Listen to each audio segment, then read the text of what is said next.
جميعنا يعلم أن الوحي قد انقطع بعد موت النبي صلى الله عليه وسلم، لأن الدين قد كمل. قال تعالى: اليوم أكملت لكم دينكم.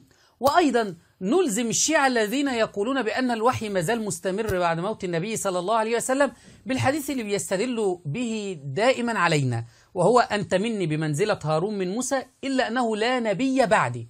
لا نبي بعدي أي لا وحي بعدي، فالوحي انقطع بموت النبي صلى الله عليه وسلم. لكن خرج علينا السلقلقي ياسر الخبيث فتى بريطانيا المدلل زاعما بأن الوحي مستمر بعد موت النبي صلى الله عليه وسلم، لأن الإسلام مستمر، فبما أن الإسلام مستمر فلا بد أن الوحي يكون مستمر. شاهدوا هذا الأفاك.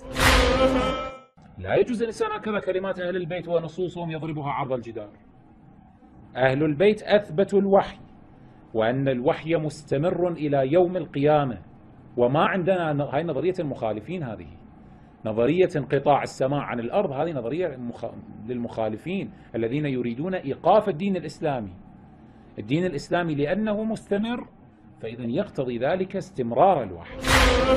يقول هذا السلقلقي: بما أن الإسلام مستمر فلا بد أن يكون الوحي مستمر، وهذا طعن في نبوة النبي صلى الله عليه وسلم، وكأن النبي صلى الله عليه وسلم قد ترك الدين ناقص، ولا بد من إمام معصوم بعد النبي صلى الله عليه وسلم يكمل الدين. الله يقول: اليوم أكملت لكم دينكم، لكن هؤلاء يرون أن الدين ناقص ولا بد من إمام. بمعنى يوجد كتاب الكافي لمحمد بن يعقوب الكليني به أكثر من 16,000 رواية، فيه حوالي 90 رواية فقط عن النبي صلى الله عليه وسلم، فقط من 16,000 90 فقط. طب لماذا؟